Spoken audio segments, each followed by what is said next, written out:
everyone, welcome to the class. So this video is about the fourth part of the topic aldehyde and ketone. In the last part we have studied about the aldol condensation reaction.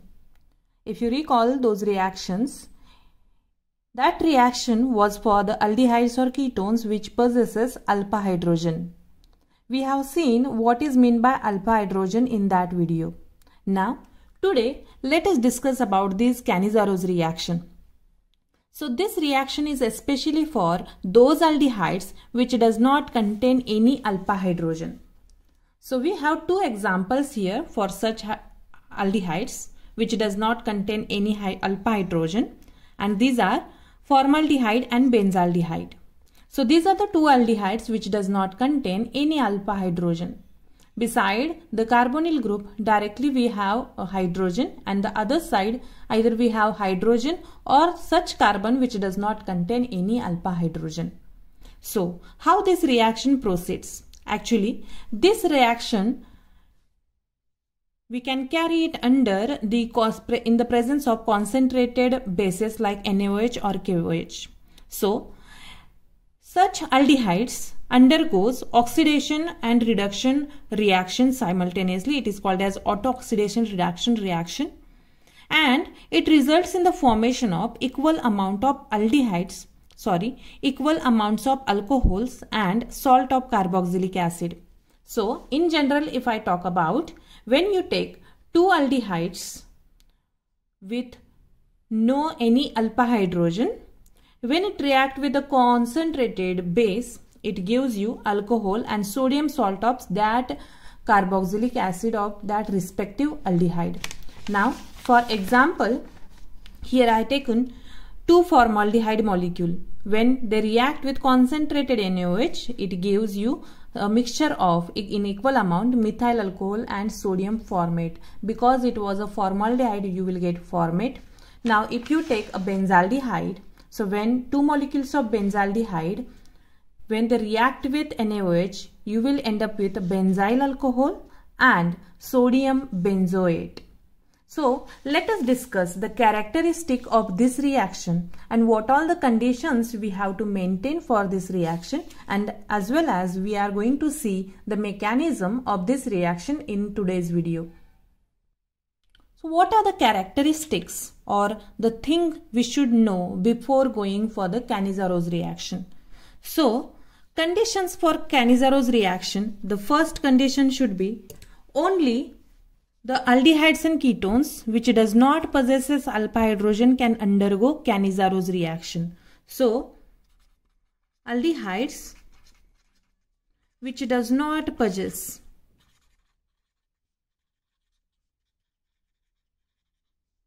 alpha hydrogen. So only the aldehydes which does not possess any alpha hydrogen can undergo Cannizzaro reaction. Now this reaction takes place in presence of concentrated base. In aldol condensation reaction we have used dilute NaOH and KOH, but it takes place in presence of only concentrated bases like NaOH or potassium hydroxide, that is KOH. So this is the second thing we have to remember about the Cannizzaro reaction. Third thing we have to study about the Cannizzaro reaction is that it is a disproportionation reaction. It is a disproportionation reaction. Now what is meant by this word disproportionation? Disproportionation reaction is nothing but, here in this reaction oxidation and reduction takes place simultaneously. So Cannizzaro reaction is an example of disproportionation reaction because in this reaction one aldehyde undergoes self-oxidation to form the alcohols, and the another aldehyde can undergo self-reduction to form the alcohols. So just let us revise these things once again. This is a disproportionation reaction because oxidation and reduction simultaneously takes place in this reaction, where one aldehyde undergoes self-oxidation reduction, and here the aldehyde oxidized to give acids and other aldehyde reduced to give an alcohol. That we will see in the mechanism, but this is the third characteristic of Cannizaro's reaction. So these things we have to maintain before carrying for the Cannizaro's reaction. So what this reaction is telling us about, if I take the example of such aldehyde which does not possesses any alpha hydrogen, a simple example I can take is formaldehyde. What is the formula for formaldehyde? It is HCHO, that is nothing but formaldehyde. Now this formaldehyde, when it is treated with concentrated NaOH, what is going to happen? And this is nothing but the Cannizaro's reaction. We will end up with two products, students. So how these two products will form, that we will see. So first I'll write the reaction over here. So this is a formaldehyde and it is reacting with another formaldehyde in presence of concentrated NaOH. You can take potassium hydroxide as well. You will end up with the salt of potassium hydroxide of that carboxylic acid. Now, these two formaldehyde when react with each other in presence of NaOH, you will end up with the product like CH3OH, that is nothing but the alcohol, and another one is HCOONA, that is nothing but the sodium formate. So we are getting these two products in equal amount of 50-50%. Okay. So in this Cannizaro's reaction, we are getting two products in equal amount. Now just look at this aldehyde. So it undergoes the oxidation to form the acid salt of carboxylic acid, and another aldehyde can undergo reduction to gives us alcohol. So whenever we can write this in a general, that whenever aldehyde undergo oxidation, it undergo oxidation to give carboxylic acid, and whenever aldehyde undergo reduction, it gives alcohol. So this trend always you have to remember. Aldehyde can undergo oxidation and they will give the carboxylic acid. Aldehyde undergo reduction to gives you alcohol. So in Cannizaro's reaction, oxidation and reduction occurs simultaneously, and hence we will end up with both the products, alcohol and salt of carboxylic acid. Now students, before going for the Cannizaro's reaction, these things should be clear for you, that Cannizaro's reaction only the aldehydes which does not possess alpha hydrogen can undergo. Then reaction always takes place in presence of concentrated bases. This is a type of disproportionation reaction where oxidation and reduction reaction occurs simultaneously, and when such aldehydes react with each other in presence of NaOH, we will end up with the product alcohol, that is a reduced product, and salt of carboxylic acid, that is an oxidized product. Now one more thing I want to make it clear, that oxidation here we are talking about the addition of oxygen and removal of hydrogen. At the same time, reduction we are talking about the addition of hydrogen and removal of oxygen. Now let us start with the mechanism of Cannizaro's reaction. So just write down these points and we will start with the mechanism of Cannizaro's reaction. Mechanism of Cannizaro's reaction, it involves 3 steps. So this reaction followed by 3 steps. So let us start one by one. Just look at this reaction. We are here taking an example of the formaldehyde. So 2 formaldehyde molecules are involving in a Cannizaro's reaction. So let us start with the step 1. In step 1, so this reaction is taking place in presence of strong base. So strong base, here we have taken NaOH. from which we are generating OH minus and which act as a nucleophile. So step 1, we can say that attack of nucleophile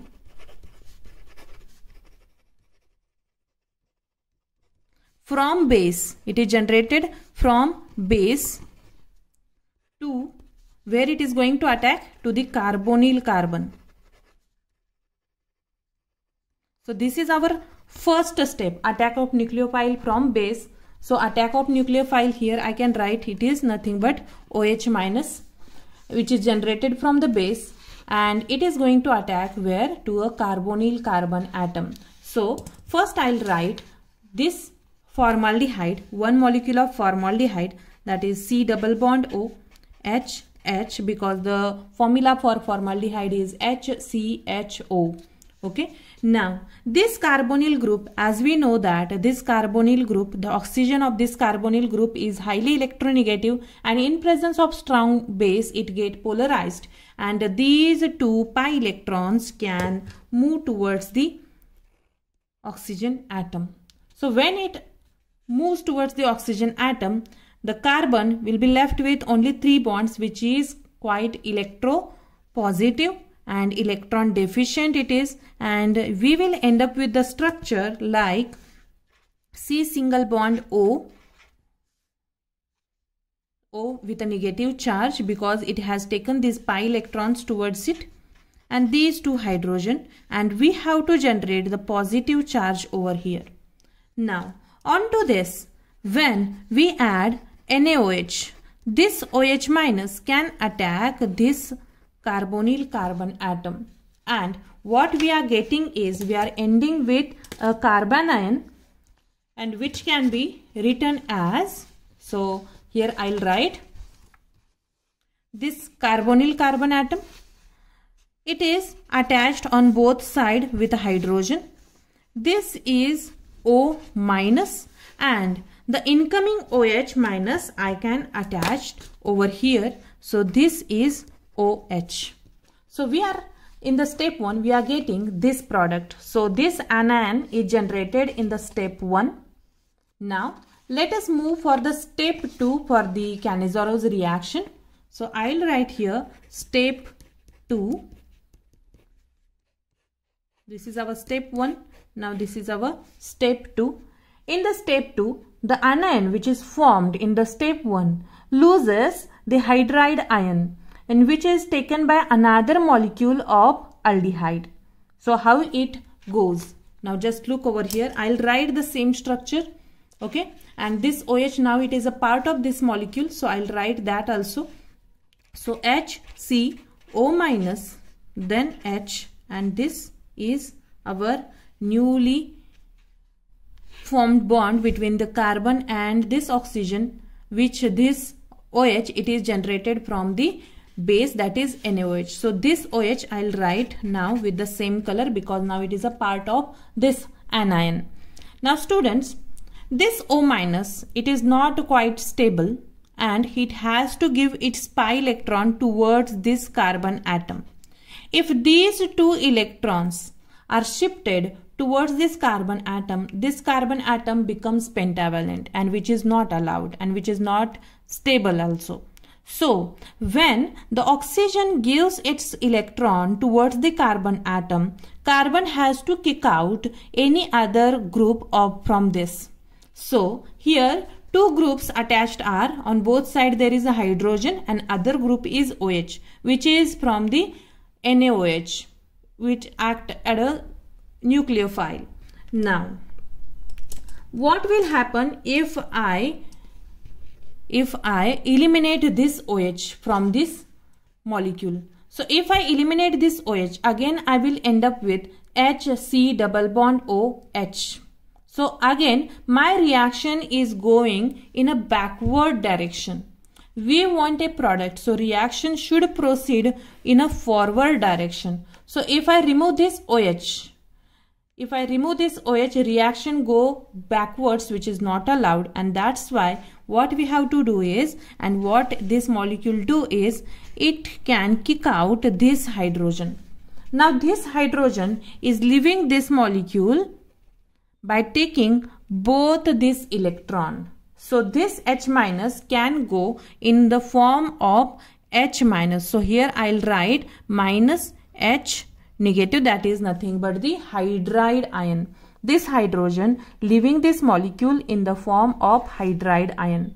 So we can say that step 2 is nothing but the removal of, or we can say the hydride transfer from this anion. I hope it is clear. Now what the structure we are getting if the hydride ion is removed from this molecule? So what we are getting is, I'll write this carbonyl carbon over here, this OH as it is. Now this hydrogen is removed out, but this bond, it is now coming back towards the carbon atom. So I can write this C double bond O again over here, and this is our H. So the same structure I can write is nothing but HCOOH. And what is this, student? It is nothing but the formic acid, that is HCOOH. And along with this, what is eliminated from the step 2? The elimination product of the step 2 is hydride, and that is H minus. Now just we have reached up to near to the our one product, that is formic acid we have formed, but what we want is sodium formate we have to form. So let us go for the last step of Cannizzaro reaction. So this is a step 1, that is attack of nucleophile. Step 2 is nothing but hydride transfer. So I can write here step 2, the name of step 2 over here, that is hydride transfer. Let us go for step 3. So in step 3, there is acid base reaction takes place, and which gives us alcohol and carboxylic acid. Now how it gives us the acid and carboxylic acid, or salt of carboxylic acid? So in step 2, just recall what we have got is this carbonyl group with a double bond, then H, and this is OH. So this is a formic acid.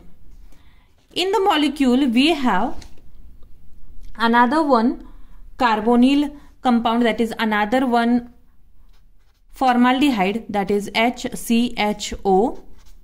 So when it reacted with a newly formed H minus, so as we know that this formaldehyde, it contains the carbonyl group which has a tendency, in this the oxygen has a tendency to pull the electron towards itself and making this carbon atom electron deficient. So when there is a generation of electron deficient carbon, H minus which is generated, the hydride which is generated in second step, can attack this carbonyl carbon. And what we are getting is, by this I can write this formic acid as it is, C double bond O, OH. This is a formic acid. And what we got after the hydride ion attack, it is what we are getting is C. Now C double bond O, these electrons are moved toward the oxygen, so it is O negative. This is this hydrogen I can write over here, and this is our incoming hydride ion which is attached to this carbon atom. Now just look at this. For this I have written the name formic acid. Now students, if it is an acid, definitely it has the tendency to donate the protons. So this proton can be donated easily by this formic acid. Now another molecule of aldehyde, there is a generation of anion, O negative charged, and it has a high affinity towards the proton.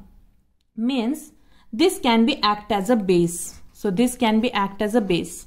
And that's why the step 3 is an acid and base reaction. How this acid base reaction takes place? Now to neutralize this O minus in the reaction mixture, we have Na plus. So there is just exchange of this H plus by the acid towards the base, and this Na plus by the base towards the acid. So what we have to write it as, this O minus, it is going to attack this H. This O minus this oxygen can take these 2 electrons towards itself. What we are getting is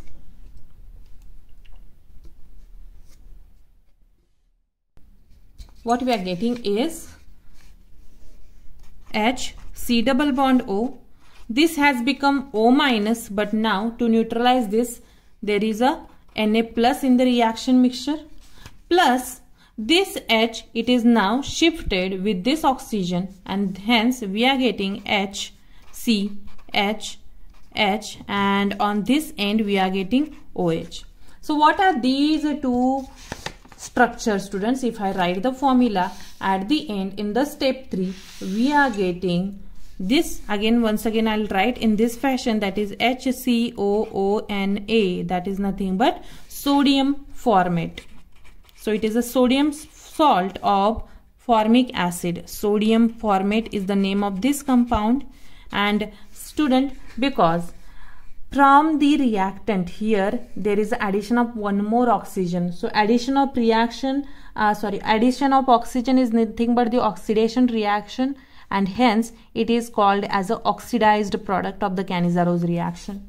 At the same time, this is CHHH, that is nothing but CH3, and it is attached with OH. And what is the name for this? It is methyl alcohol.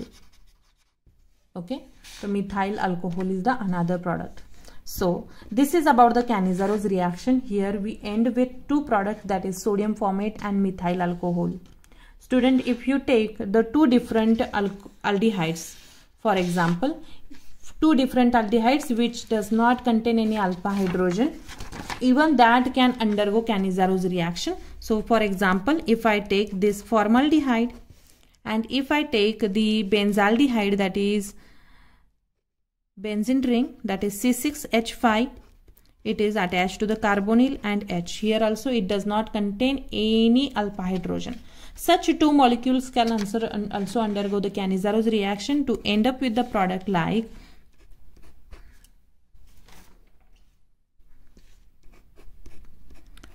the benzaldehyde gives us a reduced product, that is CH2OH over here.